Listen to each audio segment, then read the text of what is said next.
कहानी की शुरुआत में जंगल के बीच हम मार्टिना नाम की एक औरत को देखते हैं जो कि अपनी कार में बैठकर कहीं जा रही होती है। दरअसल वो अपने फ्रेंड्स ह्यूगो और लूसी के साथ एक फॉरेस्ट होम में जा रही थी। ये जगह ह्यूगो और लूसी की ही थी और वो तीनों यहाँ पर शिकार करने और एंजॉय करने जा रहे थे। उन्होंने प्लान किया था कि वो रोज एक जानवर का शिकार करेंगे और उसका टेस्टी खाना बनाकर पार्टी करेंगे। वहाँ पहुँचते ही लूसी थक जाती है और ह्यूगो से कहती है कि पास ही में एक पब है, चलो वहाँ जाकर हम खुद को रिलैक्स करते हैं। इस पर ह्यूगो भी मान जाता है और वो मार्टिना से कहते हैं कि तुम घर को लॉक करके यहाँ पर आराम से रहो, हम सुबह तक वापस आ जाएंगे। जिसके बाद वो वहाँ से चले जाते हैं। लेकिन अगली सुबह भी जब वो वापस नहीं लौटते तो मार्टिना उन्हें ढूंढने लगती है। जिसके बाद वो पहाड़ों के बीच से होते हुए एक गांव की तरफ जाने लगती है। वहीं ह्यूगो और लूसी का पालतू कुत्ता भी उसके साथ ही चल रहा था।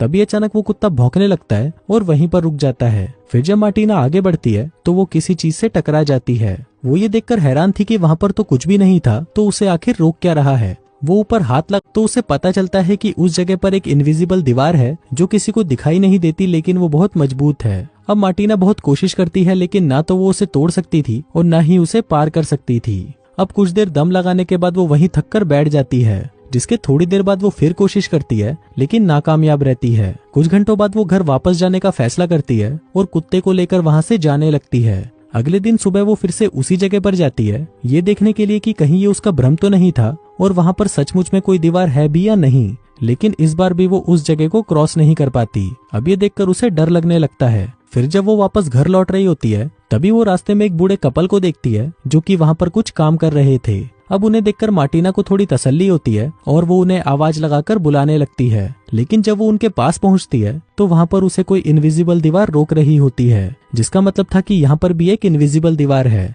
और इतना ही नहीं, वो बुजुर्ग इंसान भी उसे इंसान नहीं बल्कि पुतले लग रहे थे।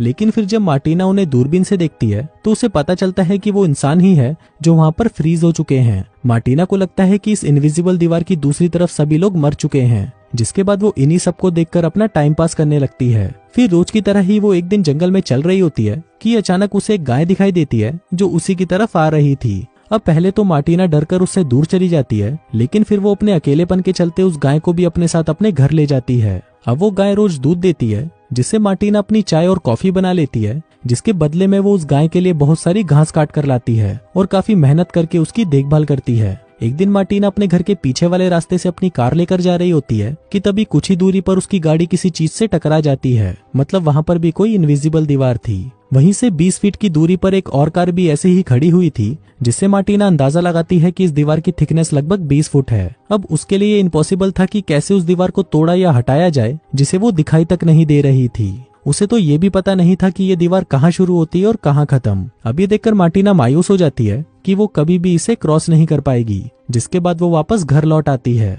अब वहीं पर ही बस जाने के अलावा मार्टिना को और कोई रास्ता समझ नहीं आता, इसलिए वो सर्दियां आने से पहले ही अपनी और गाय की जरूरत की सारी चीजें इकट्ठा करके अपने घर में रख लेती है। साथ ही वो चूल्हे के लिए भी ढेर सारी लकड़ियां इकट्ठा कर लेती है। अब यहाँ पर रहकर उसने आलू और कई तरह की सब्जियां भी उगा ली थी, जिन्हें काटकर वो अगले 6 महीने तक के खाने का इंतजाम कर लेती है। फिर एक दिन वहाँ पर एक बिल्ली आ जाती है और मार्टिना उसे भी अपने घर में रख लेती है। लेकिन उसका सच्चा दोस्त अभी भी उसका कुत्ता ही था, जिसे वो बहुत प्यार करती थी। मार्टिना कभी कभी जंगल में जाकर शिकार भी किया करती थी। पहले ही दिन वो हिरण का शिकार करने की कोशिश करती है, लेकिन वो ठीक से निशाना नहीं लगा पाती और वापस घर लौट आती है। अगले दिन वो फिर से शिकार पर जाती है, लेकिन इस बार उसका निशाना नहीं चूकता। वो मरे हुए हिरण को अपने घर ले आती है, जिसके बाद वो उसे काटकर और पकाकर खा जाती है। फिर अगले दिन वो एक पहाड़ के ऊपर पहुंचती है, जहां इतने खूबसूरत से आसमान को देखकर वो प्रकृति की सुंदरता में खो जाती है और वहीं पर सो जाती है। फिर जब वो घर लौटती है तो उसे पता चलता है कि उस बिल्ली ने बच्चा दे दिया है। अब धीरे धीरे दिन बीतते हैं और ऐसे ही कई महीने निकल जाते हैं।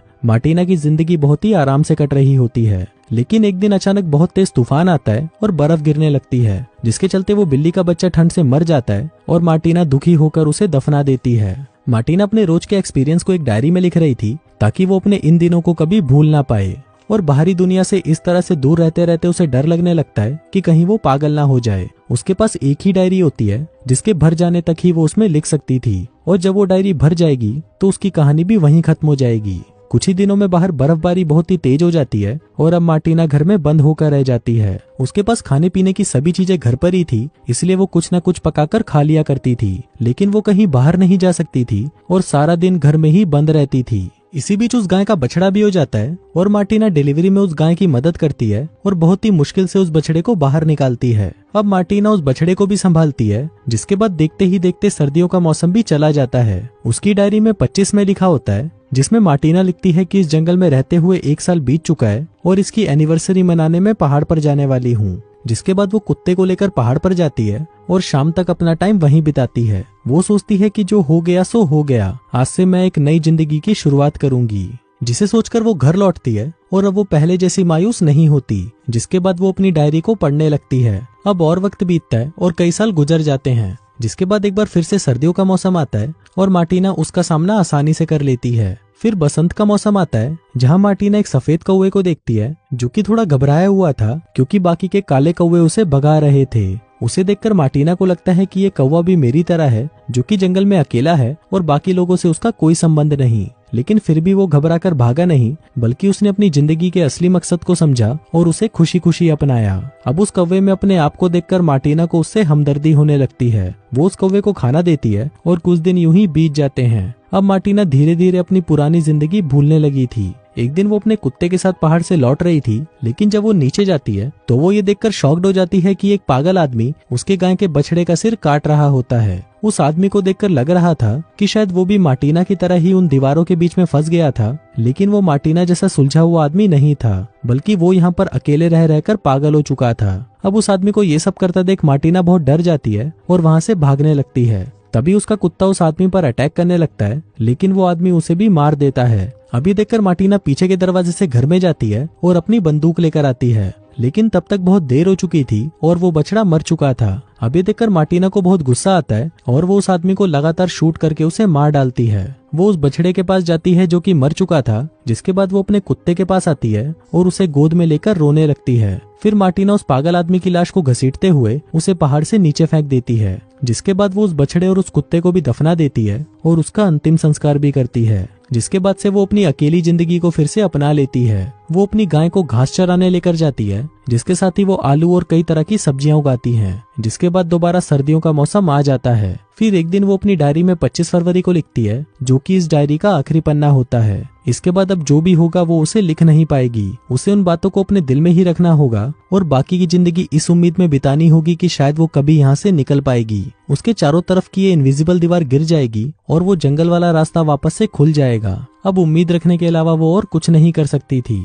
अब डायरी के पन्नों के खत्म हो जाने के बाद वो लिखना बंद कर देती है और इसी के साथ ही ये कहानी यहीं खत्म हो जाती है। दोस्तों, आपको वीडियो कैसा लगा मुझे नीचे कमेंट करके जरूर बताएं, और अगर आपको वीडियो अच्छा लगा हो तो प्लीज इस वीडियो को लाइक करके मेरे चैनल को सब्सक्राइब कर लेना। मैं मिलता हूँ आपसे अगले वीडियो में, तब तक के लिए बाय।